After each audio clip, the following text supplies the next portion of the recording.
మరి ఈ సమయంలో బ్రదర్ సన్నిధి కుమార్ గారు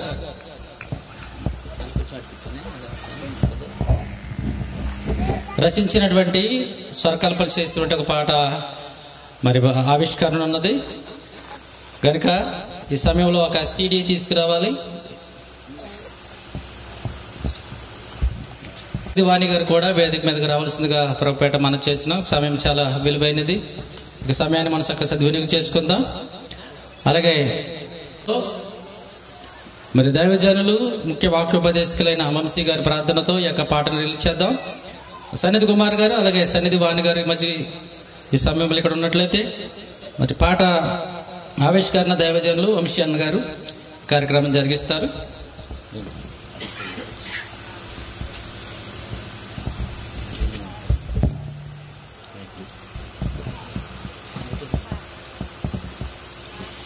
ప్రభునందు ప్రియులారా, ముందుగా వేదిక మీద ఉన్నటువంటి గౌరవ దైవ సేవకులందరికీ పేరు పేరున హృదయపూర్వక వందనములు. అలాగే చేరవచ్చినటువంటి ఆత్మీయులైన మీ అందరికీ కూడా హృదయపూర్వక వందనములు. నేను గత సంవత్సరం దుబాయ్ ప్రాంతానికి వెళ్ళినప్పుడు సన్నిధి కుమార్ గారు ఖచ్చితంగా మీరు మాకు డేట్ ఇచ్చి మా ప్రాంతానికి రావాలని వారెంతో కోరడం జరిగింది. దేవుడిచ్చినటువంటి కృపను బట్టి, నూతన సంవత్సరం బట్టి దేవాదేవుని స్తుతిస్తూ ఈ యొక్క సభ మాత్రమే కాదు కానీ చక్కని పాట విడుదల చేసుకోవడానికి దేవుడు కృప చూపుతూ రావడం దేవునికి మహిమ. ప్రార్థన గురించి ఒక చక్కని పాట దేవుడు తన దాసుల చేత వ్రాయించడం ఇది ఎందరికో దీవెనకరంగా. కారణం వాక్యము ప్రార్థన అన్నది విశ్వాస జీవితానికి రెండు నేత్రాలు. ఈ రెండిట్లో ఏది బలహీనమైనా కూడా భక్తి జీవితం బలహీనమవుతుంది. ఇలాంటి పాటల ద్వారా చక్కని మాటలు సమాజానికి అందడం ఎంతో దీవెనకరం.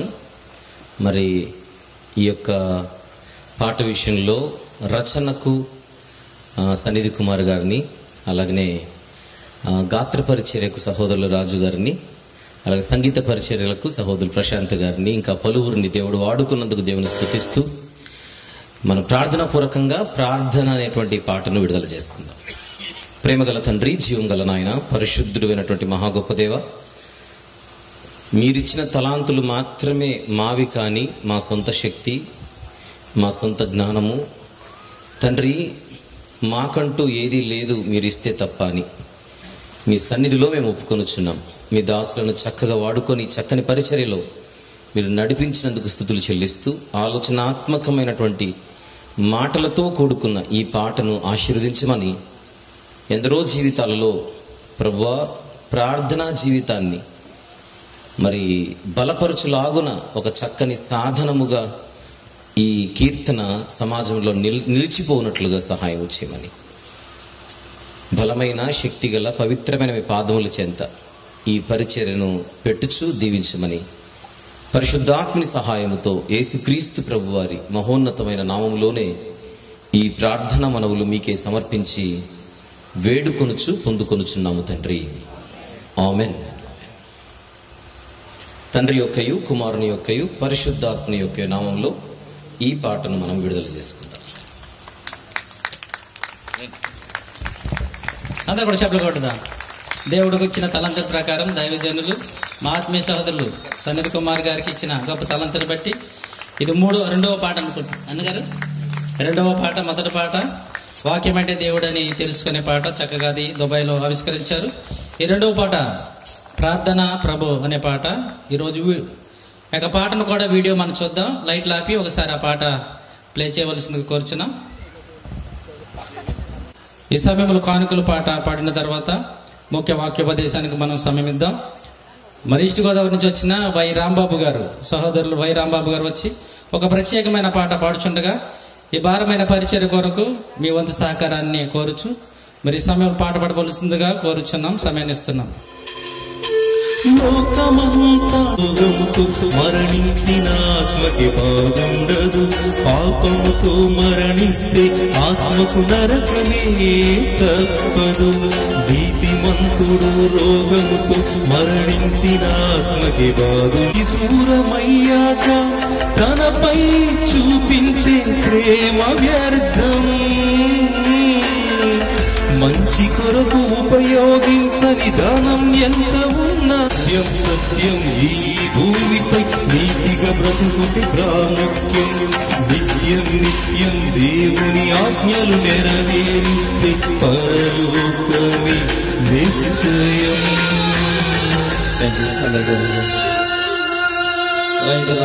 చక్కగా పాట పాడి దేవుని నామాన్ని మహిమపరిచిన సహోదరులు రాంబాబు గారికి ఈ యొక్క సభ ద్వారా ప్రత్యేకమైన వందనాలు తెలియజేస్తున్నాను.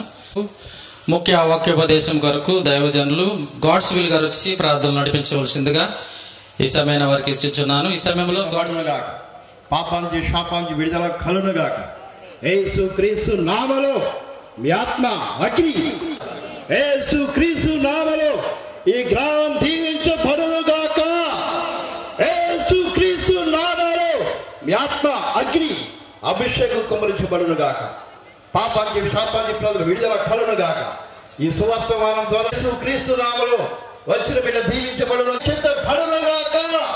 ఈ సువర్తమానం ద్వారా ప్రజలు దీవించబడునుగాక. దేవా మీకే స్తోత్రం. మీ నామములో కార్యములు జరిగించింది మీవంతేసయ్య. ఈ గ్రామంలో ప్రజలందరూ రక్షించుకుని రాకర్షితపరచుకోండి. యేసు క్రీస్తు నామములో దేవా మీ బిడ్డకిచ్చిన కార్యములు దీవించండి, ఆస్వాదించండి. ఎవరైతే మీకు ఇచ్చిన వారి బిడ్డ దీవించబడునుగాక. అంతగా మందిరం ఉన్న సేవలందరూ దీవించబడునుగాక. ఈ దినం వాక్యము ద్వారా మీరు మాట్లాడండి. ఆ వాక్యం నా ప్రతి బిడ్డ రక్షణ పొందునుగాక. పాపానికి శాపానికి విడుదల కలుగునుగాక. యేసు క్రీస్తు నామములో ఆ వాక్యంతో మీరు మాట్లాడండి. ఆ వాక్యం అంటే నా ప్రతి బిడ్డ మాట్లాడండి. ఈ దినం ఏ బిడ్డకి ఏవైతే వాక్యం అవసరమై ఉందో ఆ వాక్యం ద్వారా మీ బిడ్డ ద్వారా మీరు మాట్లాడి విజయం దయచేయండి. దేవా మీకే స్తోత్రం. ఈ గ్రామంలో ప్రజలతో మీరు మాట్లాడండి. ఇక్కడ సేవకులు అలాగే వాడుకుని మా మధ్యలో సేవకులందరూ దీవించి ఆస్వాదించి అభివృద్ధి చేసి అందరినీ ఆకర్షితపరచమని యేసు క్రీస్తు నామములో ప్రార్థన చేయించున్నాం తండ్రి. ఆమేన్. బైబిల్ ట్రస్ట్ మినిస్ట్రీ హైదరాబాద్ వారు మా మధ్యలో కనుక అందరూ కూడా చప్పట్లు కొడుతూ ప్రేమపూర్వకంగా ఆహ్వానిద్దాం.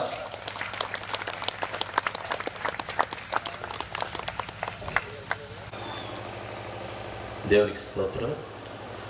ప్రభు పేరిట మరొకసారి వేదిక మీద సేవకులందరికీ, వచ్చిన విశ్వాసులు, ఆత్మీయులందరికీ ఈ యొక్క శబ్దం ద్వారా ఈ మాటలో నా హృదయపూర్వక వందనములు పేరు పేరున ప్రతి ఒక్కరికి తెలియజేసిన మనకున్నటువంటి సమయాన్ని వినియోగించుకునే ఉద్దేశంలో మనసులో పెట్టుకొని మనం ఈ సమయాన్ని వినియోగించుకుందాం.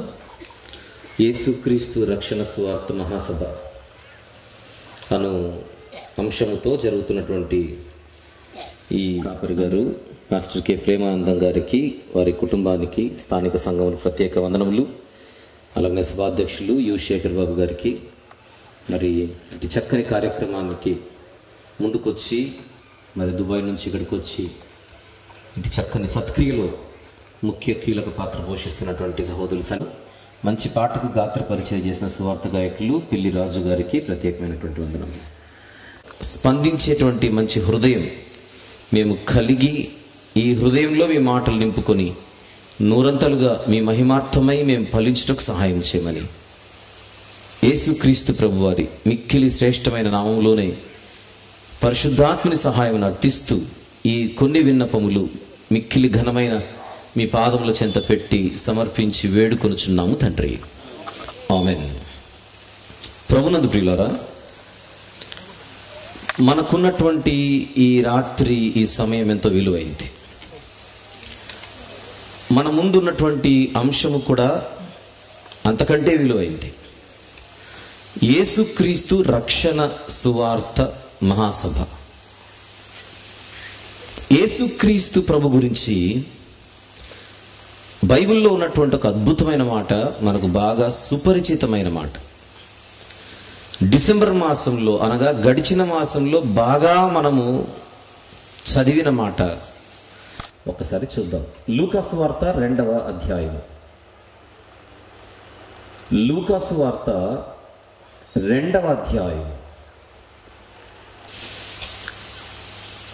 10వ వచనము చూద్దాం. అయితే ఆ దూత భయపడకుడి, ఇదిగో ప్రజలలో కొందరిక ప్రజలందరిక, అది మనం గుర్తుపెట్టుకుందాం. ప్రజలందరికీ కలుగబోవు మహా సంతోషకరమైన సువర్తమానము నేను మీకు తెలియజేయుచున్నాను. ఏమిటది? దావీదు పట్టణమందు నేడు రక్షకుడు మీ కొరకు పుట్టి ఉన్నాడు, ఈయన ప్రభువైన క్రీస్తు. ప్రజలందరికీ అవసరమైన వార్త ఒకనాడు పరలోకము నుండి ఈ లోకానికి వచ్చింది. ఆ వార్తను తెచ్చినవాడు ఒక గొప్ప దూత. యేసుక్రీస్తు ప్రభువారు మానవునిగా భూమి మీద అడుగు పెట్టిన తొలి రోజున వచ్చిన తొలి సందేశం అది. ఆయన పుట్టుకను పురస్కరించుకొని క్రిస్మస్ అనే పేరుతో ప్రపంచమంతా ప్రతి ఏటా పండుగ జరుపుకుంటోంది. క్రిస్మస్ అనే పేరుతో ఇప్పటికీ లెక్కలేనన్ని సందేశాలు గత 2000 సంవత్సరాలుగా ఈ భూమి మీద ప్రకటించబడుతూ వచ్చాయి.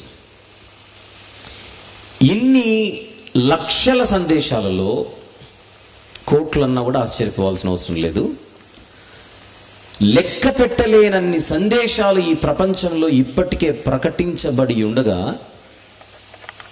అందులో మొట్టమొదటి క్రిస్మస్ సందేశమే, ఆయన భూమి మీద అడుగు పెట్టిన తర్వాత మొట్టమొదటి సందేశమే లూకాసు వార్త 2వ అధ్యాయము 10-11 వచనములు. వార్త తెచ్చినది దూతైనా, వార్త చెప్పినది గొర్రెల కాపరులకైనా, ఆ వార్త మాత్రం ప్రజలందరిది. అది సందేశం. ప్రజలందరూ కూడా ఈ వార్తను విన్న తర్వాత ఎలాంటి అనుభూతిని పొందాలో దూతగారు చెబుతున్నారు. సంతోషమా, మహా సంతోషమా? ప్రజలందరికీ కలుగవలసినది మహా సంతోషకరమైన వార్త ఇది. దాని పేరు సువార్త. సువార్త అంటే క్రీస్తును గూర్చిన మాట. అది సువార్త. ఇంతకు ఆయన ఎవరు అని అడిగితే అక్కడ చెబుతున్నాడు దూతగారు, రక్షకుడు. దావీదు పట్టణమందు నేడు ఒక రక్షకుడా. రక్షకుడా అక్కడేముంది? రక్షకుడే. ఇంకా 2వ రక్షకుడు, 3వ రక్షకుడు, 4వ రక్షకుడు ఉండరు. బడిలో టీచర్లు ఎక్కువ మంది ఉంటారు, కోర్టులో లాయర్లు ఎందరో ఉంటారు, ఆసుపత్రిలో డాక్టర్లు ఎందరో ఉంటారు, ప్రభుత్వంలో మంత్రులు ఎందరో ఉంటారు. కానీ రక్షకుడు మాత్రం ప్రపంచానికి ఒక్కడే. ఆయన పేరే యేసు క్రీస్తు. ఇది సత్యం. పెయింటర్ అనే పదం వాడితే మనకు వెంటనే ఆయన పెయింట్ చేస్తాడు అని గుర్తొస్తుంది. డ్రైవర్ అని మనం పదం వాడితే ఆయన డ్రైవ్ చేస్తాడు. టీచర్ అనే పదం వాడితే ఆయన టీచ్ చేస్తాడు. మరి రక్షకుడు అనే పదం వాడితే ఆయన రక్షిస్తాడు అని అర్థం కావాలి. రక్షకుడు అనే పదములోనే ఆయన పనేంటో కనబడుతోంది. ప్రజలందరూ ఎందుకు సంతోషించాలి అని అడిగితే వచ్చిన రక్షకుడు ఇచ్చేదే రక్షణ. నశించిన దానిని వెదకి రక్షించుటకే ఈ లోకానికి ఆయన వచ్చాడు. పాపులను రక్షించుటకే ఆయన ఈ లోకానికి వచ్చాడు. తన ప్రజలను వారి పాపముల నుండి రక్షించుటకే ఆయన ఈ లోకానికి వచ్చాడు.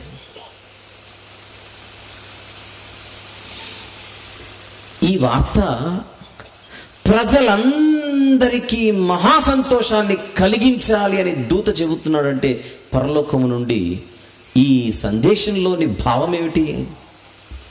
రక్షణ అందరికీ అవసరం.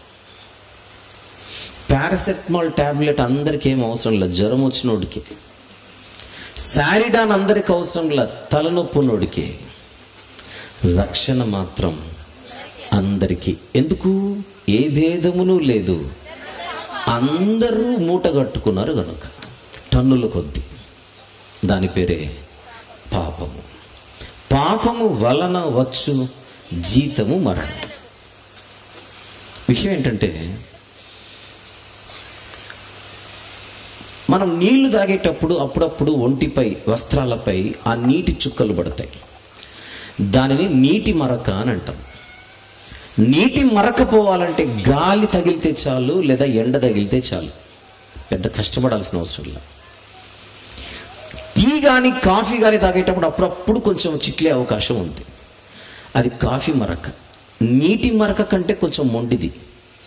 గాలికి నిలబడితే పోదు, ఎండ తగిలితే పోదు, ఏ సబ్బో లేదా ఇంకేదన్నో తగలాలి, పౌడర్ తగలాలి, అప్పుడు పోతుంది. మరకలలో రకాలు చెబుతున్నా, నీటి మరక, కాఫీ మరక. ఈ రెండిటికంటే మొండిది నూనె మరక.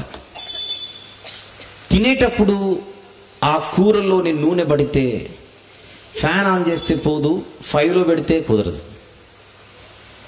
కొన్ని సందర్భాలలో సబ్బుకు కూడా లొంగది మరక. అంతకంటే శక్తివంతమైందో తగలాలి. కొందరు చెబుతారు నిమ్మకాయ పిండాలి అని. నిజమే అది. మనకు కూడా జిడ్డు అయినప్పుడు నూనె నిమ్మకాయ అలా రాసుకుంటే ఆ జిడ్డు పోతుంటుంది. నిమ్మకాయ కూడా పోకపోతే ఇంకొకటి ఏదో తగలాలి. నేను 3 మరకలు చెప్పా: నీటి మరక, కాఫీ మరక, నూనె మరక. ఈ మూడిటికంటే మొండిది పెన్నులోని ఇంకు మరక. ఇది నిమ్మకాయ వాళ్ళ అమ్మమ్మ వచ్చినా పోదు, డ్రై క్లీనర్స్కి ఇవ్వాల్సిందే. వాళ్ళు వారం రోజులు దాంతో కుస్తీ బట్టి పోగొట్టి అప్పుడు ఇస్తారు. ఇది ఇంకా మొండి మరక, ఇంక్ మరక. విషయం ఏంటంటే వీటన్నిటికంటే తాత లాంటి మరక ఒకటి ఉంది, దాని పేరే పాపం. ఇది పాపం అనే మరక. పాపం అనే మరక అంటుకుంటే ఫ్యాన్ గాలికి నిలబడితే పాపం పోదు, సూర్యుని ఎండ తగిలితే పోదు, నిమ్మకాయ తగిలితే పోదు, సబ్బు రాస్తే పోదు, డ్రై క్లీనర్లకు ఇచ్చినా పోదు.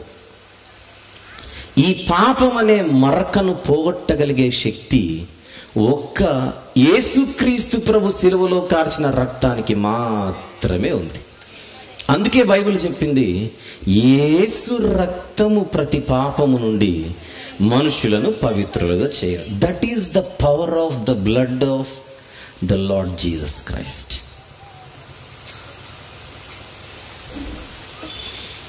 ఈ రాత్రి మనం కూడుకున్న సభ పేరు యేసుక్రీస్తు రక్షణ సువార్త సభ. మన గురించి మాట్లాడుకోవడానికి కాదు సభ ఇది. మన గొప్పతనం గురించి మాట్లాడుకోవడానికి అసలే కాదు.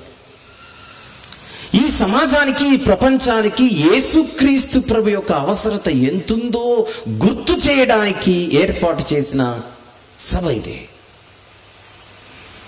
సువార్త సభ. మొదటి వర్తమానంలో మనం విన్నాం, ఇది ఆత్మలను రక్షించుటకు శక్తి కలిగినది. రోమపత్రిక చూసిన వచనం మొదటి అధ్యాయంలో చూసిన మాటలు ఇంకొకసారి చూద్దాం. 16వ వచనం, సువార్తను గూర్చి నేను సిగ్గుపడువాడను కాను, ఏలైనగా నమ్ము ప్రతి వానికి. కండిషన్, ప్రజలందరికీ కలుగబో మహా సంతోషకరమైన సువర్తమానం. కానీ ప్రజల జీవితాల్లో సంతోషం నిండాలంటే వాళ్ళు చేయవలసిందేంటి? నమ్మాలి.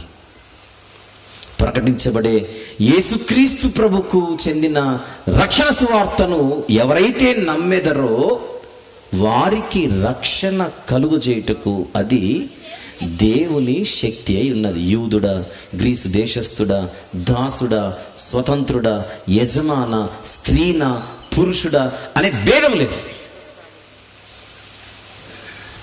ఇదందరికీ. తెలియని వాళ్ళు అంటుంటారు, ఆ యేసుక్రీస్తు ఆయన పలానా దేశానికి చెందినవాడు, వాళ్ళకు మాత్రమే అవసరమని. అలా చెప్పలేదు బైబిల్. ఈ మధ్య కాలంలో, అంటే కొన్ని వందల సంవత్సరాలు కనుక్కుందాం, క్రైస్తవులుగా పిలువబడుతున్న కొందరిలో ఈ యొక్క బలహీనత చోటు చేసుకుంది. వాళ్ళు కూడా యేసుక్రీస్తు ప్రభు కొందరి కోసమే వచ్చాడు అనే బోధ చేస్తున్నారు. అలా చెప్పలేదు బైబిల్. ఆయన అందరి కొరకు వచ్చినవాడు. నమ్ము ప్రతివానికి రక్షణ కలుగు చేయుటకు ఆయన శక్తిమంతుడై ఉన్నాడు. Very good. ఇది ఈరోజు ఈ రాత్రి సందేశానికి ఒక చిన్న పరిచయం అనుకుందాం. ఇక్కడి నుంచి ఒక్కొక్క అడుగు ముందుకు వేసుకుంటూ మనకున్న సమయంలో కొంచెం సుదీర్ఘంగా ప్రయాణం చేయడానికి సిద్ధపడదాం. 2000 సంవత్సరాల క్రితం యేసు క్రీస్తు ప్రభువు ఈ లోకానికి వచ్చాడు అని జనరల్గా మనం మాట్లాడుకుంటాం. 2000 సంవత్సరాల క్రితం ఆయన ఈ లోకానికి వచ్చి తన రక్తం గార్చి ప్రాణం పెట్టి సమాధి చేయబడి తిరిగి లేచాడు అని మాట్లాడుకుంటాం. అది జనరల్గా మనం మాట్లాడుకునేది. అయితే ఆయన గురించి తెలియజేసే ఒకే ఒక గ్రంథమే బైబిల్. ఆ బైబిల్ అంటుంది ఆయన గురించి ప్రకటన గ్రంథంలో 13వ అధ్యాయంలో ఆయన బలియాగమును గురించి చెప్పినటువంటి మాటను ఒక్కసారి చూద్దాం. ప్రకటన గ్రంథము 13వ అధ్యాయము 8వ వచనం. భూనివాసులందరూ అనగా జగదుత్పత్తి మొదలుకొని వధింపబడి ఉన్న గొర్రెపిల్ల ఆగుదాం. ఎవరి గొర్రెపిల్ల? ప్రభు అయిన యేసుక్రీస్తు వారు. ఈ వచనంలో చెప్పబడుతున్న సంగతి ఏమిటి? ఆయన గురించి వధింపబడిన గొర్రెపిల్ల. ఎప్పుడు 8వ వచనంలో జగదు ఉత్పత్తి మొదలుకొని వధింపబడిన గొర్రెపిల్ల. అంటే యేసుక్రీస్తు ప్రభు ఈ లోకానికి వచ్చి బలైంది 2000 సంవత్సరాల క్రితం అని మనం అనుకుంటున్నాం. బైబిల్ అంటుంది ఆయన వధ జగదుత్పత్తి మొదలుకొని ఏర్పరచబడిందందామా, స్థిరపరచబడిందందామా, చోటు చేసుకుందందామా? ఒక్కసారి మనం ఆలోచించాలి. పోయిన సంవత్సరం జూన్ మాసంలో నేను దుబాయ్ దేశానికి వెళ్ళాను. అక్కడ సన్నిధి కుమార్ గారు నన్ను కలిశారు. నేను ఎప్పుడు ఇండియాకు వచ్చినా మీరు ఒకరోజు డేట్ ఇవ్వాలి, మేము మీటింగ్ పెట్టుకుంటామన్నారు. తర్వాత ఫోన్ కాల్స్లో వాళ్ళ టచ్లో ఉండి ఒక డేట్ ఖరారైంది. అది ఈరోజు 2025వ సంవత్సరం జనవరి 21. మనమందరం సభలో కూర్చున్నాం. సభ చోటు చేసుకుంటున్నది ఇప్పుడైనా ఈ సభ ఏర్పాటు చేయడం, దీని వెనుకల ఆలోచన, ఒక ప్రణాళిక, ఒక తారీఖు, ఇదంతా ఎప్పుడు చోటు చేసుకుంది?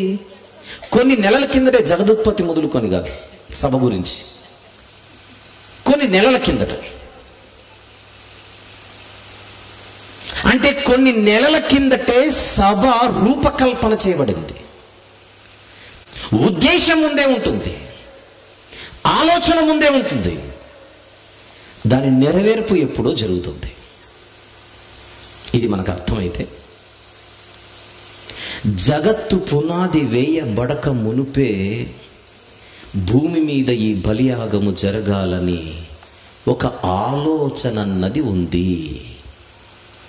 ఈ ఆలోచన వయసు ఎంతో చెప్పన భూమి కంటే ముందటిది, జగత్తు కంటే ముందటిది.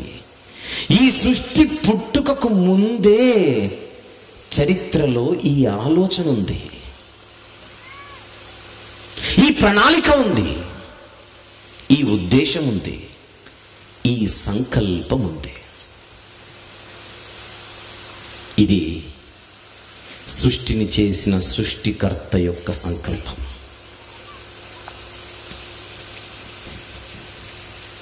ఆ సంకల్పం గురించి రాత్రి కొద్దిసేపు ఆలోచిద్దాం. సువార్త అంటే ఏదో ఆషామాషిగా 3 అక్షరాల పదం అనుకుంటున్నాం. నో, సువార్త అన్నది క్రీస్తును గూర్చిన మాట అయితే, అసలు క్రీస్తును గూర్చిన వ్యవస్థ, క్రీస్తును గూర్చిన ఈ ఏర్పాటు, క్రీస్తు బలియాగమును గూర్చినటువంటి ఈ అద్భుతమైనటువంటి ఈ కార్యం ఏదైతే ఉందో దాని పేరు సువార్త అయితే, ఈ సువార్త వెనుక ఒక అనాది సంకల్పం, ఆలోచన.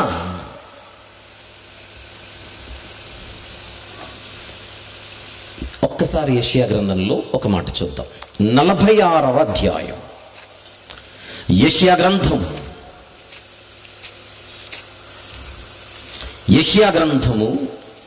46వ అధ్యాయం 10వ వచనం ఒకసారి చూద్దాం. 10 ఏమంటున్నాడు ఆయన 10వ వచనంలో? నా ఆలోచన నిలుస్తుందా పడిపోతుందా? ఏమని చెప్తున్నాను నేను స్టేట్మెంట్? నా ఆలోచన నిలిచేది. నెక్స్ట్, నా చిత్తం అంతయు నెరవేర్చుకొనేదను. రెండు విషయాలు ఇక్కడ. నా ఆలోచన నిలుచును అంటే దేవుని ఆలోచన ఏమై ఉంది? నిలిచే ఆలోచన అయి ఉంది. తెలుగులో ఆలోచన అనే పదాన్ని ఇంగ్లీష్లో పర్పస్ అని అంటారు, ఇంటెన్షన్ అని అంటారు, ప్లాన్ అని అంటారు. అంటే ఆలోచన అనే తెలుగు పదానికి కొన్ని పర్యాయ పదాలు ఉన్నాయి. ఆలోచన, ఉద్దేశము, ప్రణాళిక, సంకల్పము. అక్కడ ఆలోచన అన్న చోట 4 పదాలను మీ ముందు పెట్టాను. ఆలోచన, ఉద్దేశము, ప్రణాళిక, సంకల్పం. చెప్పండి, ఏమి నిలుచును? దేవుని ఆలోచన నిలుచును, లేదా దేవుని ఉద్దేశము నిలుచును, లేదా దేవుని ప్రణాళిక నిలుచును, లేదా దేవుని సంకల్పము నిలుచును. ఏదేను వనం పండు తినుటకు ప్రేరేపించిన సర్పము లేదా సాతాను. ఆ సర్పం అనే సాతానుతో లోపలికి వెళ్ళిపోతే అదే దేవుని సంభాషణ. నీ సంతానమునకును స్త్రీ సంతానమునకును వైరము కలుగజేతుడు, అది నిన్ను తల మీద కొట్టును. వచనం తీద్దాం. ఆదికాండము 3వ అధ్యాయం, ఆదికాండము 3వ అధ్యాయం 15వ వచనము చూద్దాం. మరియు నీకునో స్త్రీకిని, సర్పముతో సంభాషణ ఇది, నీకునో స్త్రీకిని నీ సంతానమునకును ఆమె సంతానమునకును వైరము కలుగజేదును, వైరము కలుగజేసేదను, అది నిన్ను తల మీద కొట్టును అన్నదానికి అది అన్న చోట కింద ఫుట్ నోట్లు ఏముంది? ఆయన స్త్రీ సంతానముగా వచ్చి నిన్ను ఒక ఆయన కొట్టును. అది ప్రవచనం అంటారు దాన్ని. ఏదెను వనములో ప్రవచనం అది. ఆది మహాఘట సర్పం అని ఎవరికి పేరు? అపవాదికి. అపవాది తలను చితక త్రొక్కుటకు ఒక ఆయన వచ్చును. లోకములోనికి పాపము ప్రవేశించిన క్షణాన ప్రవచింపబడుతున్న ప్రవచనం ఇదే. చెప్పండి, ఎవరైనా స్త్రీ సంతానముగా పుట్టి అపవాదిని వాని క్రియలను లయపరుచుటకు ఈ లోకంలో ప్రత్యక్షమైన ఆయన పేరేమిటి? ప్రభు అయిన యేసుక్రీస్తు. పాత నిబంధనలో ఆయనను మెస్సియా అని పిలిచారు. అందుకే దీనిని మెస్సియానిక్ ప్రాఫెసీ అని అంటారు.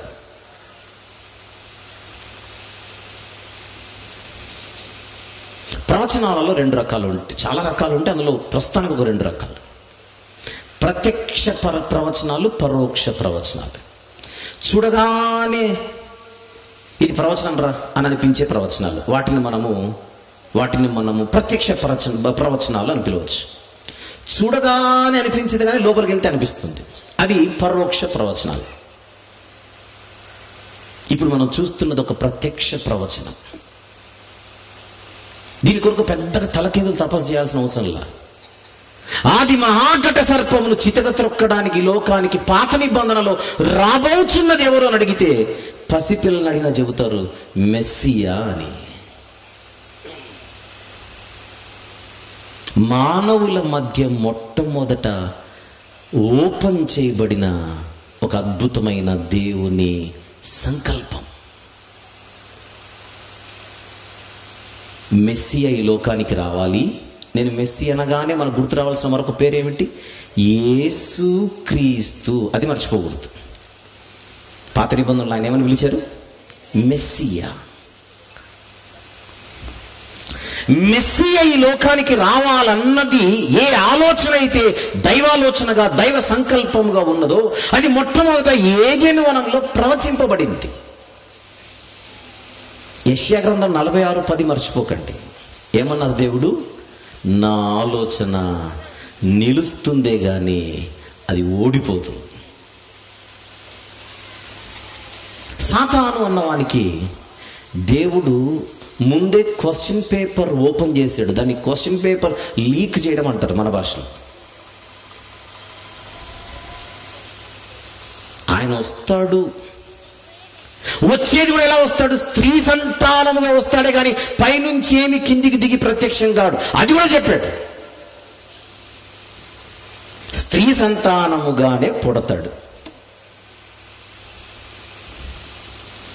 అప్పుడు సాతానుకు స్త్రీ మీద కన్నుబడింది.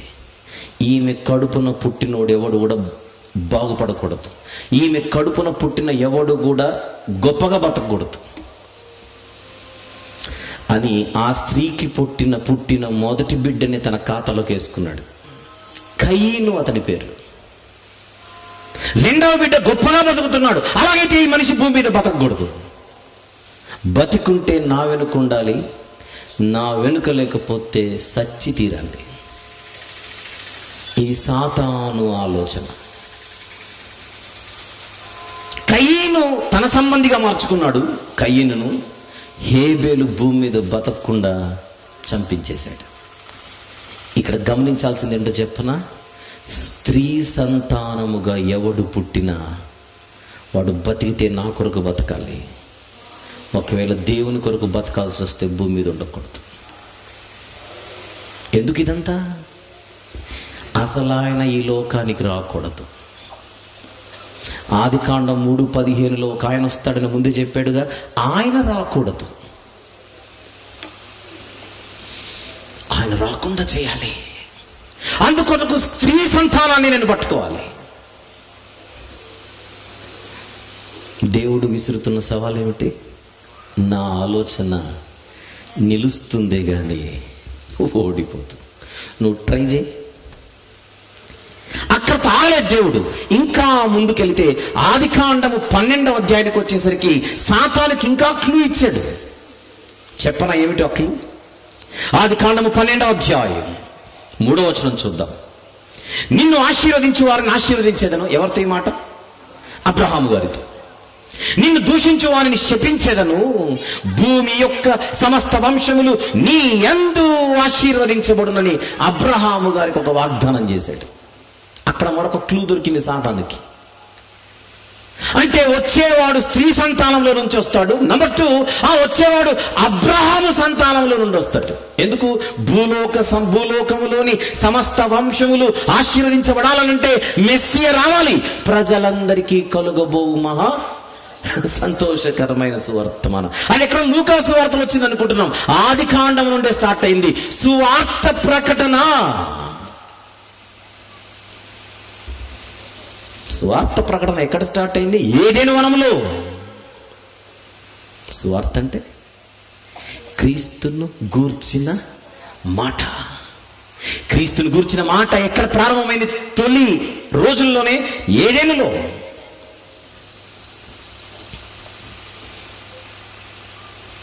భూమి యొక్క సమస్త వంశములు నీ యందు, ఆ పదం చూడండి, నీ యందు అబ్రహామా నీ యందు అన్నాడు 12వ అధ్యాయంలో.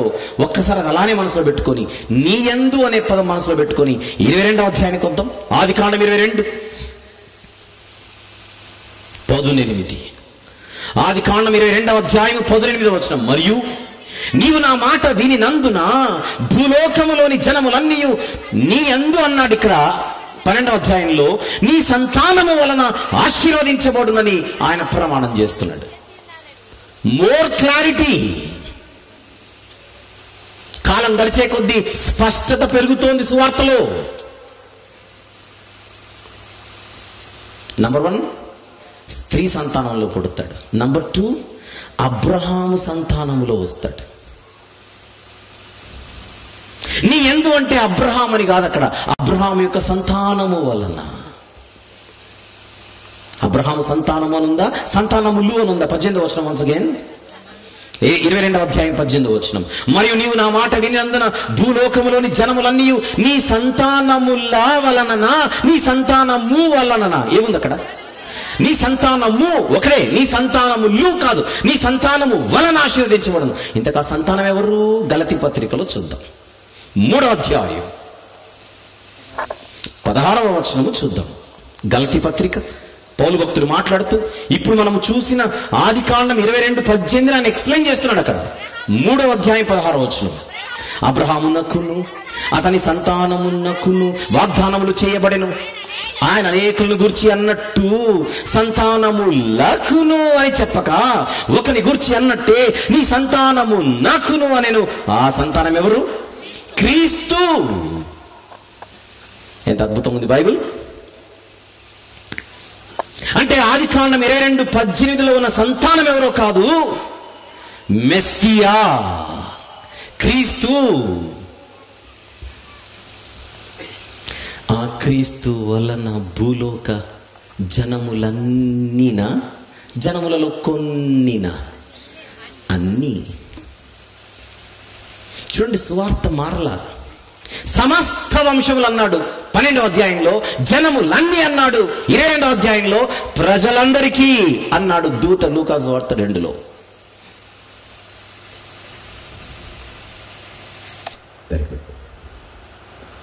అవసరాన్ని బట్టి నేను ఆదికాండం 22 చూపించానే కానీ మనం ఇంకా ఆదికాండం 12లో ఉన్నట్టే.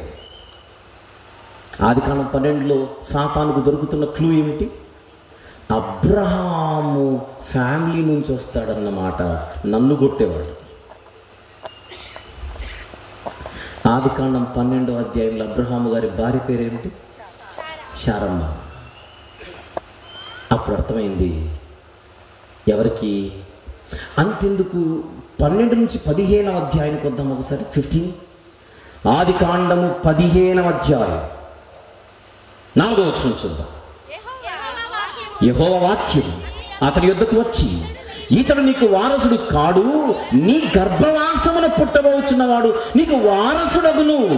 మళ్ళీ వాగ్దానం, పిల్లలు లేరనే బాధతో బతుకొద్దు అబ్రహాము, నీకు నేను త్వరలో పిల్లలు ఇవ్వబోతున్నాను, నీకు కుమారుడు పుట్టును.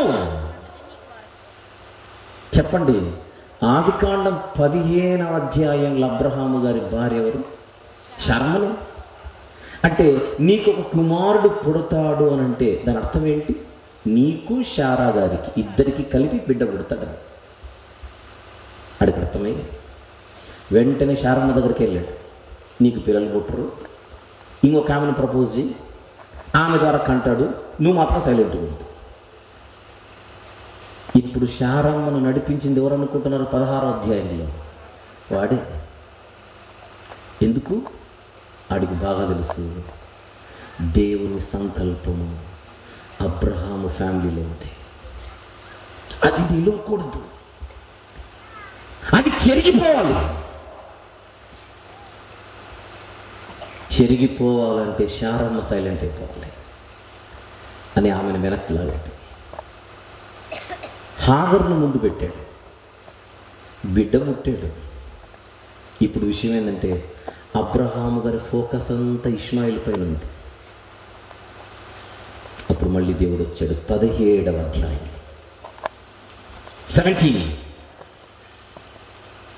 15వ వచనం నుండి చూద్దాం. 15 నుంచి. మరియు దేవుడు నీ భార్య అయిన శారయి పేరు శారయి. అప్పటికి ఇష్మాయిల్ పుట్టేశాడు. 16వ అధ్యాయంలో చివరికి ఇష్మాయిల్ పుట్టేశాడు. ఇప్పుడు 17వ అధ్యాయం 15వ వచనం. మరియు నీ దేవుడు నీ భార్య అయిన శారయి పేరు శారయి అనవద్దు, ఏలైనగా ఆమె పేరు శారా. నేను ఆమెను ఆశీర్వదించి ఆమె వలన నీకు కుమారుని కలుగజేసేదను, నేను ఆమెను ఆశీర్వదించేదను, ఆమె జనములకు తల్లి ఉండును, జనముల రాజులు ఆమె వలన కలుగుదురని అబ్రహాముతో చెప్పాను. ఏంటి ఇంత మెసేజ్ చెప్తున్నావు శారమ్మ గురించి? అసలు నీ భార్యను ఎందుకు పక్కన పెట్టావయ్యా నువ్వు? ఆమె కదా నా సంకల్పంలో ఉండేది. 18వ వచనంలో అంత దేవుడు చెప్పిన తర్వాత అబ్రహాము గారి పిటిషన్ చూడండి ఏముందో. అబ్రహాము, ఇష్మాయేలు నీ సన్నిధిని బ్రతుకును అనుగ్రహించు అని ప్రార్థన చేస్తున్నాడు. దేవుడు మాట్లాడుతున్న సబ్జెక్ట్ ఏంటి, నేను చేస్తున్న ప్రార్థన ఏమిటి? అప్పుడు 19వ వచనములో ఆయన అంటున్న మాట, దేవుడు నీ భార్య అయిన శారా నిశ్చయముగా నీకు కుమారుని కనును, నీవు అతనికి ఇస్సాకు అని పేరు పెట్టదు, అతని తరువాత అతని సంతానము కొరకు నిత్య నిబంధనగా నా నిబంధనను అతనితో స్థిరపరిచేదను. Focus on Isaac. నేను మాట్లాడుతున్న మళ్ళీ చెబుతున్నా నీకు, నీ భార్య అనేక జనములకు తల్లవుతుంది. నమ్ము. సంతోషం ప్రజలందరికీ కలగబో సంతోషానికి ఒక సాధనంగా నీ బిడ్డ నేను వాడుకుంటాను, ఇస్సాకుని. ఇష్మాయిల్ నేను చూసుకుంటా. కానీ ఇది నిమ్మకాయని పిండితే సారం ఎట్లొస్తుందో బైబిల్లోని 66 పుస్తకాలను పిండితే కారేదే యేసుక్రీస్తు ప్రభు యొక్క రక్తం.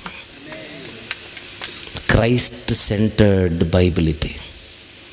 మీరు యేసుప్రభుని పక్కన పెట్టి బైబిల్ చదివితే గుడ్డిగా చదువుతున్నట్టే, ట్రాక్లో చదువుతున్నట్టు కాదు. ఇక్కడ దేవుని గొప్పతనం ఏంటంటే ఏ రూట్లో వస్తాడో ముందే ఓపెన్ చేస్తున్నాడు. నీకు దమ్ముంటే ఆపన్నట్టు ఉంది ఇక్కడ స్టోరీ. ఇస్సాకు అబ్రహాంకి ఇష్మాయిల్ బిడ్డే, కానీ నిన్ను కొట్టేవాడు వచ్చేది ఇస్సాకు నుండి. దమ్ముంటే ఆపు. ఇస్సాకుకి 2 పుత్రులు, నిబంధన యాకోబుతో. యాకోబుకు 12 మంది పుత్రులు, అందులో యూదా గోత్రం స్పెషల్.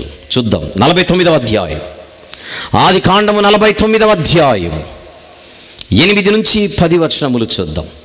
8 నుండి 10 వచనములు. యూదా, నీ సహోదరులు నిన్ను స్తుతించెదరు, నీ చెయ్యి నీ శత్రువుల మెడ మీద ఒడ్డును, నీ తండ్రి కుమారులను ఎదుట సాగిలపడుదురు.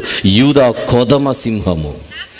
10వ వచనం, షిలోహు వచ్చు వరకు యూదా యుద్ధ నుండి దండము తొలగదు, అతని కాళ్ళ మధ్య నుండి రాజదండము తొలగదు, ప్రజలు అతనికి విధేయులయందురు. ఎవరి గురించి ఇది? మెస్సియ గురించి. యూదా గోత్రపు కొదమ సింహము. ఎవరు? మెస్సియా. ఇప్పుడు సాతానుకి ఎంత క్లారిటీ వచ్చింది చూడండి. నంబర్ 1 స్త్రీ సంతానం, నంబర్ 2 అబ్రహాము ఫ్యామిలీ, నంబర్ 3 ఇస్సాకు, నంబర్ 4 యాకోబు, నంబర్ 5 యూదా.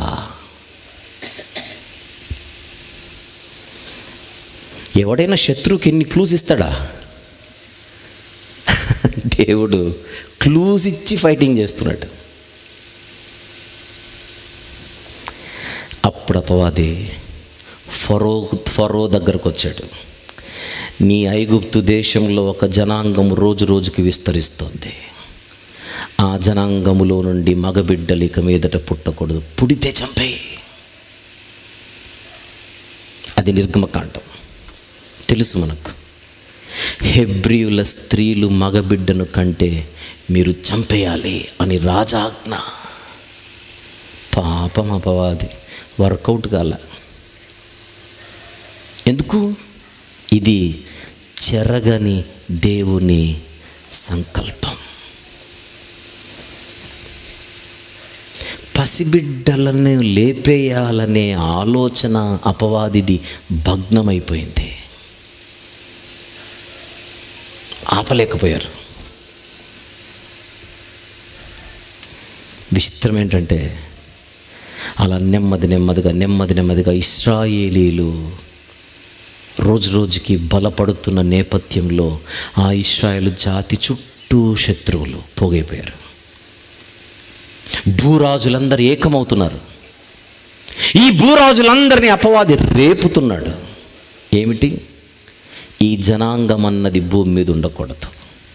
చూద్దాం కొన్ని వచనాలు. కీర్తనల గ్రంథములోని 2వ కీర్తన, కీర్తనల గ్రంథములోని 2వ కీర్తన మొదటి నుంచి. అన్యజనులు ఏల అల్లరి రేపుచున్నారు, జనములు ఏల వ్యర్థమైన దానిని తలంచుచున్నవి. మనము వారి కట్లు తెంపుదము రండి, వారి పాశములను మన యుద్ధ నుండి పారివేయదము రండని చెప్పుకొనుచు భూరాజులు యెహోవాకును ఆయన అభిషక్తునికి. ఎవరి అభిషక్తుడు? మెస్సియా. విరోధముగా నిలబడుచున్నారు, ఏలికలు ఏకీభవించి ఆలోచన చేయుచున్నారు. ఏంటిదంతా? ఇశ్రాయేలీలు భూమి మీద లేకుండా చెయ్యాలి అని భూరాజులందరూ ఏకమవుతుంటే ఆకాశమందు ఆసీనుడైన వాడు నవ్వుచున్నాడు, ప్రభువు వారిని చూచి అపహసించుచున్నాడు. ఎందుకు నవ్వుచున్నాడు? మీది వ్యర్థ ప్రయాసరా, అయ్యే పని కాదు.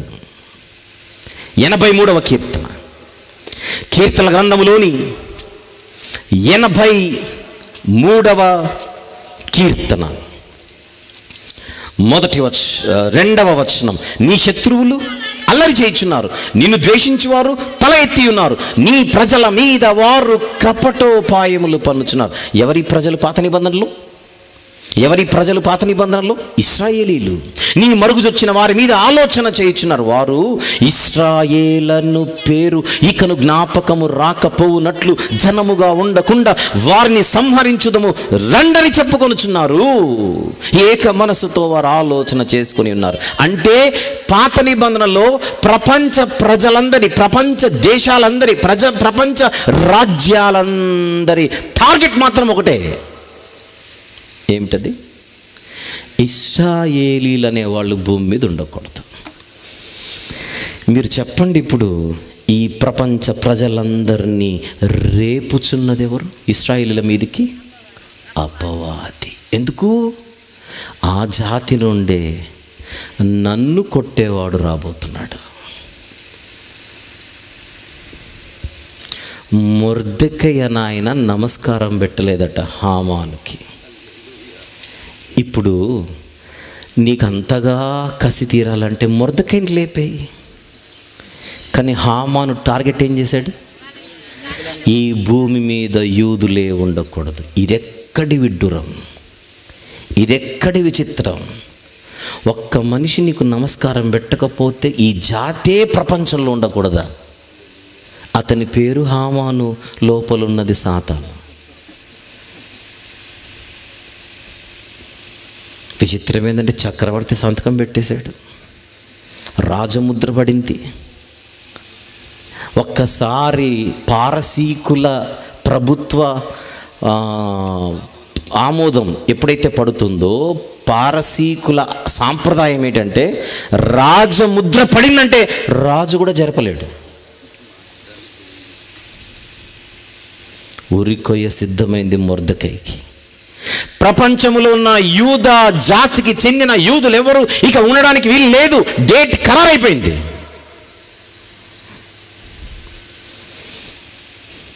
విచిత్రం ఏంటంటే ఉరికయ్య అలాగనే ఉంది, మనిషి మారాడు. మొర్దెకై తల ఎత్తాడు, హామాను తల దించాడు. ఎందుకో చెప్పనా? ఇది దేవుని చెరగని సంకల్పం. అపవాది ఆలోచనలను మనము చరిత్రలో చూడగలగాలి. రాకూడదు, రాకూడదు, రాకూడదు, ఆయన రాకూడదు, ఆయన రాకూడదు. అది వాడి గేమ్ అంతా ఒకటే, వాడి ఫైటింగ్ అంతా ఒకటే. ఆయన రాకూడదు. క్లూ నాకు బాగా ఇచ్చేసాడు. స్త్రీ సంతానం, నెంబర్ 2 అబ్రహాము ఫ్యామిలీ, నెంబర్ 3 ఇస్సాకు, నెంబర్ 4 యాకోబు, నెంబర్ 5 యూదా లేదా ఇశ్రాయేలీలు. ఇంకా చెప్పనా? దావీదు వంశము, దావీదు వంశము. యూదా గోత్రమే వంశమే వంశం, దావీదు వంశం. ప్రవచనం అవసరమైతే రాసుకోండి. సమూయేలు 2వ గ్రంథం 7వ అధ్యాయం. సమూయేలు 2వ గ్రంథం 7వ అధ్యాయము 12 నుంచి 14 వచనములు. అంత అవసరం లేదు, కానీ రాసుకుంటే చాలు. నీ దినములు సంపూర్ణము లగునప్పుడు నీవు నీ పితరులతో కూడా నిద్రించిన తర్వాత నీ గర్భములో నుండి వచ్చిన నీ సంతతిని హెచ్చించి రాజ్యమును అతనికి స్థిరపరిచేది. 14వ వచనం వరకు వెళ్తే అది అందులో దానిని ద్విముఖ ప్రవచనం అంటారు. త్వరలో సొలొమోను, సుదూరములో ప్రభువైన యేసుక్రీస్తు వారు. వీటిని డబుల్ ప్రాఫెసీస్ అంటారు, లేదా 2-fold ప్రాఫెసీస్ అని అంటారు.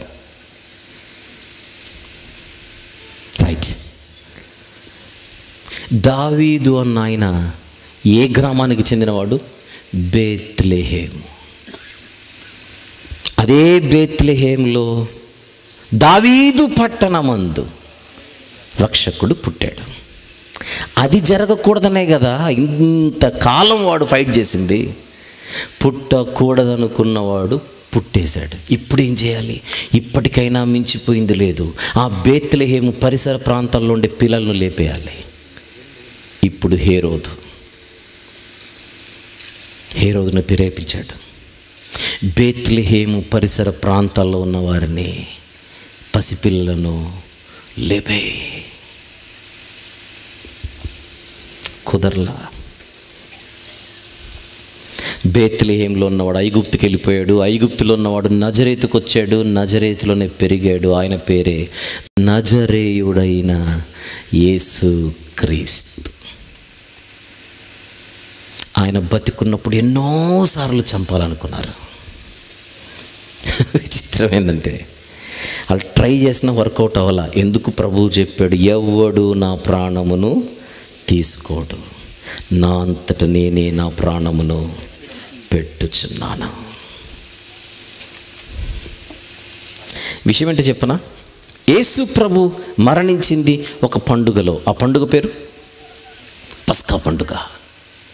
పస్కా పశువుగా, పస్కా పండుగ రోజున ఆయన చనిపోయాడు. విషయం ఏంటో చెప్పనా? మనం అనుకుంటున్నాం ఆయన చంపేశారని. చంపలా, ఆయనే పెట్టాడు. మీరు ఆశ్చర్యంగా చూసి ఒక వచనం చూపిస్తాను ఇప్పుడు. ఎవరైతే ఆయనను అప్పగించారో, ఎవరైతే ఆయనను చంపారో, ముఖ్యంగా వాళ్ళ ఆలోచన ఏంటో చెప్పనా? యేసు ప్రభును పండుగలో చంపకూడదు, పండుగ అయిన తర్వాత చంపాలి. అది వాళ్ళ ప్లాన్. చూద్దాం. మత్తయి సువార్త 26వ అధ్యాయం. యేసు ఈ మాటలన్నీ చెప్పి చాలించిన తర్వాత జరిగినదేమనగా, మత్తయి సువార్త 26వ అధ్యాయం మొదటి నుంచి చదువుతున్నాను. యేసు ఈ మాటలన్నీ చెప్పి చాలించిన తర్వాత జరిగినదేమనగా, ఆయన తన శిష్యులను చూచి 2 దినములైన పిమ్మట పస్కా పండుగ వచ్చుననియు, అప్పుడు మనుష్య కుమారుడు సిలువ వేయబడుటకై అప్పగింపబడుననియు మీకు తెలియను. ముందే చెప్పాను మీకు, పస్కా పండుగ వస్తుంది, పండుగలో నన్ను సిలువేస్తారు. బాగా ఆలోచించండి అన్నమాట. పస్కా పండుగ వస్తుంది, పండుగలో నన్ను సిలువేస్తారు. అది 2వ వచనం. ఇంకొకసారి చదువుతాను. 2 దినములైన పిమ్మట పస్కా పండుగ వచ్చును, అప్పుడు మనుష్య కుమారుడు సిలువ వేయబడును. అది ప్రభు మాట. 2వ వచనం. ఇప్పుడు 3వ వచనం. ఆ సమయమున ప్రధాన యాజకులను, ప్రజల పెద్దలను, కయపాను ప్రధాన యాజకుని మందిరంలోనికి కూడి వచ్చి యేసును మాయోపాయము చేత పట్టుకొని చంపవలెనని ఏకమై ఆలోచన చేసిరి. అయితే ప్రజలలో అల్లరి కలుగకుండునట్లు పండుగలో వద్దని వాళ్ళు అన్నారు. పండుగలో వద్దు అని వాళ్ళు అనుకున్నారు. పండుగలోనే నేను సిలువ వేయబడతాను ఆయన ముందే చెప్పాడు. ఏది జరిగిందో మీరే చెప్పాలి. పండుగల్లో సిలువ వేయబడ్డాడు, పండుగ తర్వాతనా? పండుగలోనే. ఎందుకు? ఇది చెరగని దేవుని ఆలోచన, సంకల్పం. నా ఆలోచన నిలుచును. ఆ సిలువను గూర్చిన వార్తే సువార్త. ఈ సువార్త దేవుని చెరగని ఆలోచన. ఆదికాండములోని ఏదేను వనము నుంచి స్టార్ట్ అయింది భూమి మీద సువార్త ప్రకటన. ఎవరిది? ఇక్కడ పేరుంది, యేసుక్రీస్తు రక్షణ సువార్త స్టార్ట్ అయింది. ఫస్ట్ మీటింగ్ ఎక్కడో చెప్పనా? మట్టపర్రు కాదు, ఏదేను తోట. ఏదేను తోటలో స్టార్ట్ అయిన సువార్త ప్రకటన యాత్ర మట్టపర్రు వరకు వచ్చింది. ఎవడు ఆపలేకపోయాడు. గత 2000 సంవత్సరాలుగా ఇది భూమి అందంతటా ప్రకటించబడుతూనే ఉంది. ఈ సువార్తకు సంఖ్యలు వేయాలని చాలామంది ఆలోచిస్తుంటారు. అవ్వదు, వ్యర్థ ప్రయాస. అలా ఎవరైనా అనుకుంటే ఆకాశమందు ఆసీనుడైన వాడు నవ్వుచూ ఉంటాడు. గాలిని పట్టుకోవడానికైనా నీ ప్రయాస? No chance. పౌలు గారిని సంకెళ్ళు వేసి బంధిస్తే ఆయన అంటున్నాడు, నన్ను బంధించారు, వాక్యము బంధింపబడి ఉండలేదు. మీకు గుర్తుంటే ఇది 2025, 5 సంవత్సరాల కిందట 2020 మ్యాచ్ జరుగుతోంది ప్రపంచంలో. దాని పేరు కరోనా. 2020 మ్యాచే కదా అది. అది గ్రౌండ్లోకి దిగింది, మిగిలిన వాళ్ళు ఇంటికి వెళ్ళిపోయారు. దాని పేరు లాక్డౌన్. ఏ ప్రాణి బయటికి రాలేదు, వస్తే ప్రాణం పోతుంది. ప్రపంచ ప్రజలందరూ బంధించబడ్డారు. ఒక్క సువార్త మాత్రమే ప్రపంచమంతా తిరిగింది. అవునా కదా? మీకు గుర్తుంటే చెప్పండి. కరోనా మనల్ని బంధించింది, ప్రార్థనను బంధించలా. కరోనా ప్రపంచాన్ని బంధించింది. కరోనా అప్పుడే వాక్యం ఎక్కువ ప్రకటించబడింది. ఎందుకంటే చావు కళ్ళ ముందు కనపడుతుంటే ఎవరికైనా దిక్కులేని వాళ్ళకి దేవుడే దిక్కు. అందరికీ దేవుడే. ఇప్పుడు ప్రపంచం లాక్ అయిపోయింది, సువార్త పరుగులెత్తింది.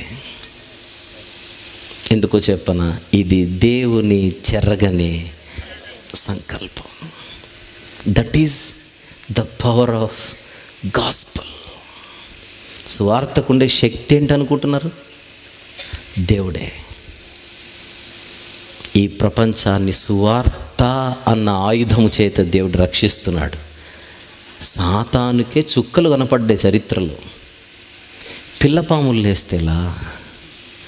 ఆది మహాఘట సర్పమే చావు దెబ్బకు లోనై శిలువ దగ్గర ఏం జరిగింది? శిలువ దగ్గర కొడతానని ముందే చెప్పిన ఆయన కొట్టాడు.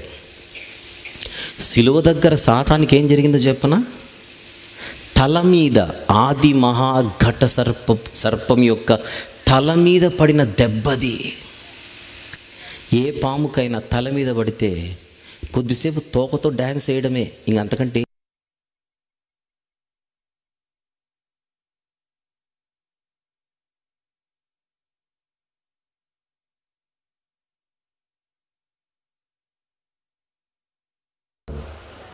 తలకాయని ఆయన కొట్టి తోక మనకిచ్చాడు, ఆడుకోండ్రా అని. అందుకే అపవాదిని ఎదిరించుడి, అప్పుడు వాడు పారిపోవును. మనం పారిపోతే ఎలా? బైబిల్ ఎంత క్లియర్గా ఉందో ఆలోచించండి ఒకసారి. ఎంత క్లియర్గా ఉంది. సువార్త అంటే 3 అక్షరాల చిన్న పదము కాదు. ప్రపంచ ప్రజల జీవితాలలో ఆనందాన్ని నింపే శక్తివంతమైన సాధనం. మొదటి వర్తమానంలో దైవదాసులు అదే చెప్పింది. ఒకప్పుడు మనందరం ఆలోచించండి, ఎక్కడో బతుకులు. ఇక్కడ విషయం చెప్పనా? ఇంతమందిని ఏకము చేసిన ఒకే ఒక సాధనం సువార్త. ఈ సువార్తే గనక మనకు టచ్ అవ్వకపోయింటే మనం ఎవరిని టచ్ చేసేటోళ్ళం కాదు. అంటారా? వాళ్ళు తక్కువ, వీళ్ళు ఎక్కువ, వాళ్ళు యూదులు, వీళ్ళు గ్రీసు దేశస్థులు, వీళ్ళు దాసులు, వీళ్ళు యజమానులు, ఇన్ని తారతమ్యాలు. మీరు చూస్తే ప్రపంచములో మానవులందరూ ఇన్ని కారణాలు పెట్టుకొని విడిపోతుంటారు. రంగును బట్టి, జాతిని బట్టి, దేశాన్ని బట్టి, ప్రాంతాన్ని బట్టి, జెండాను బట్టి, భాషను బట్టి, యాసను బట్టి, అబ్బో వర్గాలను బట్టి, పార్టీలను బట్టి ప్రపంచ ప్రజలందరూ రోజు రోజుకి విడిపోతుంటే, ఇంతగా విడిపోయిన వీరిని కలిపే శక్తి ఎవరికుందా అని ఈ మానవ సమాజం ఎదురు చూస్తుంటే, ఈ సమాజంలో కనబడుతున్న ఒకే ఒక జ్యోతి సువార్త. ఆ సువార్త ఎవరినైనా కలపగలదు. కలిపింది ఈరోజు మనల్ని. ఏంటి నీ పరిస్థితి ఏంటి? ఇవేం అడగం. మనమందరము యేసు క్రీస్తు ప్రభు యొక్క రక్తము వలన ఏకపట్టణస్థులమును ఒకే ఇంటికి చెందిన వారుగా మారిపోయాం. ఎంత ధన్యత, ఎంత శక్తి!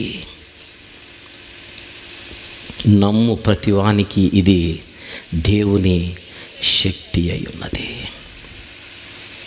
మన వరకు వచ్చిన ఈ సువార్తను మనం పొందుకున్న ప్రయోజనం ఇతరులకు అందచేయవలసిన బాధ్యత మనందరిదే. ఎందుకు దీనిని మనం వినియోగించుకోకూడదు? బైబిల్ అంటుంది 60, 70, అధిక బలం ఉన్న ఎడల 80, అంతే. అంతకు మించి మనకు ఆయుష్ లేదు. కొద్ది కాలం ఉంటాం, తర్వాత వెళ్ళిపోతాం. ఇంత చిన్న వయసులో, ఇంత చిన్న ఆయుష్ కాలంలో ఆయన చిత్తానుసారంగా బ్రతికే ధన్యత మనకు లభించింది. ఆయన ఉద్దేశమును 10 మందికి తెలియజేసే భాగ్యము మనకు వచ్చింది. ఈ రెండింటిని మనం వినియోగించుకోవాలి. ఆయన చిత్తానుసారంగా జీవించుట, 10 మందికి ఈ సువార్తను అందించుట. ఇంత గొప్ప రక్షణ భాగ్యమును మనం నిర్లక్ష్యము చేసిన ఎడల ఎలాగో తప్పించుకుని బైబిల్ అంటుంది, ఇది ఏ మిక్కిలి అనుకూలమైన సమయం, నేడే రక్షణ దినం అంటుంది. ఈరోజు ఎవరైనా మీలో ప్రభువైన యేసుక్రీస్తు వారిని ఇంకా అంగీకరించక వాయిదాలు వేస్తుంటే ఎందుకు ఒక మంచి నిర్ణయం తీసుకోకూడదు? రక్షణ ఎలా వస్తుందని బైబిల్ని అడిగితే, ఆయనను ప్రభు అని నోటితో ఒప్పుకొని ఆయన మరణ సమాధి పునరుత్థానములను మనం విశ్వసించిన ఎడల, ఆయన కార్చిన రక్తములో మన జీవితాన్ని కడుగుకున్నట్టుకు సూచనగా అతిక్రమములను దాచిపెట్టక వాటిని ఒప్పుకొని విడిచిపెట్టి పాపపు ఒప్పుకోలు ప్రార్థన ఆయన దగ్గరకు వచ్చి చేస్తే ఎంత ఘోర పాపినైనా రక్షించుటకు ఆయన సిద్ధంగా ఉన్నాడు. దానికి సూచనగా తండ్రి యొక్కయు, కుమారుని యొక్కయు, పరిశుద్ధాత్మని యొక్కయు నామములోనికి మనం బాప్తిసం తీసుకుంటే రక్షణ ఓడలోనికి మనం ప్రవేశిస్తాం. అది దేవుడు ఏర్పరిచిన క్రమం. దాని పేరు బ్యాప్టిజం అని అంటారు. అక్కడితో మన విశ్వాస యాత్ర ప్రారంభమవుతుంది. ఆయన రక్తములో ఒకసారి కడుక్కున్న తర్వాత ఆయన వాక్యముతో ప్రతిదినము మనము ఉదక స్నానము చేయాలి. వాక్యం చేత మన జీవితాలను అలంకరించుకోవాలి. ఈరోజు ఇంతకు మునిపే బ్యాప్టిజం తీసుకున్న వారు ఎవరైతే ఉన్నారో, నేను ఎలాగైతే తీసుకున్నానో మీరు కూడా అలాగే మనమందరము ప్రతిదినము వాక్యముతో ఉదక స్నానము చేస్తూ మన జీవితాన్ని దేవుని ఎదుట మరింతగా మెరుగుపరుచుకుంటూ ప్రయాణం చేయాలి. ఈ గైడెన్స్ అంతా మనకు బైబిల్లో కనబడుతుంది. దీనిని వినియోగించుకోవాల్సిన కర్తవ్యం మనందరిది. ప్రియమైన దేవుని వారలారా, ఈ రాత్రి సభలో 2 వర్తమానములు, ఈ 2 వర్తమానములు మన ముందుకు వచ్చింది రక్షణలోనికి రాని వారిని ఆహ్వానించడానికి, రక్షణ ఓడలోనికి వచ్చిన వారిని ఈ రక్షణను పోగొట్టుకోవద్దు అని హెచ్చరించడానికి. అరారాతు పర్వతాలపై నిలిచేంత వరకు నోవహు గారి కుటుంబం ఓడల్లోనే ఉండాలి. బయటికి వెళ్ళి ఆడుకొని వస్తామంటే ఇంకా లోపలికి రావడానికి అవకాశం ఉండదు. ఇది అంతే. ఒకసారి వెలిగింపబడిన తర్వాత నేను బయటికి వెళ్ళిపోతానంటే కుదరదు. ఈ ఓడలోనే ఉండాలి. ప్రళయం వచ్చిన ఈ ఓడ తొణకదు. అంత శక్తివంతమైనది ఈ రక్షణ అనే ఓడ.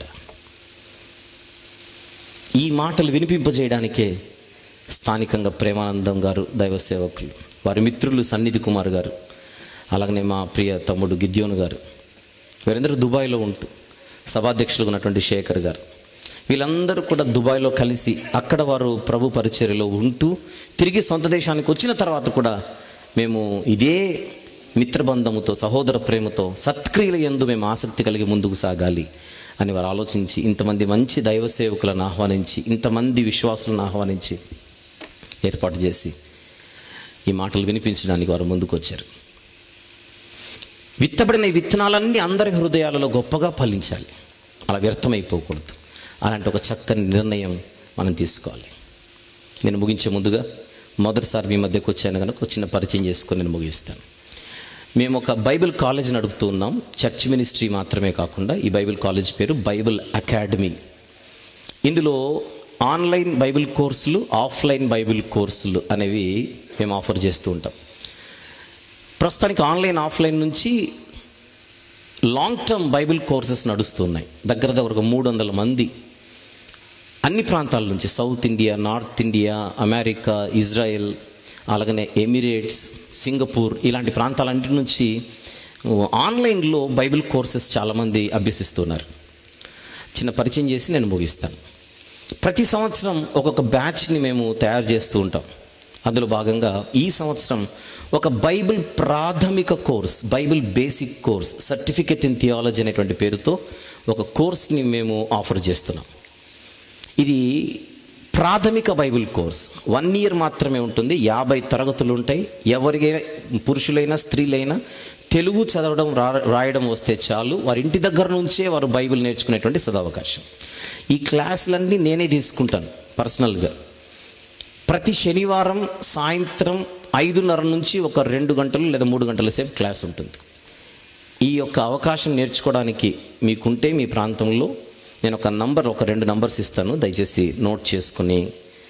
వయోభేదం లేదు, ఎవరైనా సరే తెలుగు చదవడం, తెలుగు రాయడం, ఇంగ్లీష్ అయినా పర్లేదు, వచ్చిన వారు ఈ కోర్సులో జాయిన్ అవ్వచ్చు.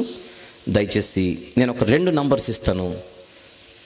ఆ 2 నంబర్స్కి మీరు చిన్న మెసేజ్ కానీ లేదంటే కాల్ కానీ చేస్తే వారు నోట్ చేసుకొని మళ్ళీ మీకు కాల్ బ్యాక్ చేస్తారు. మొదటి నంబర్ 98858237770.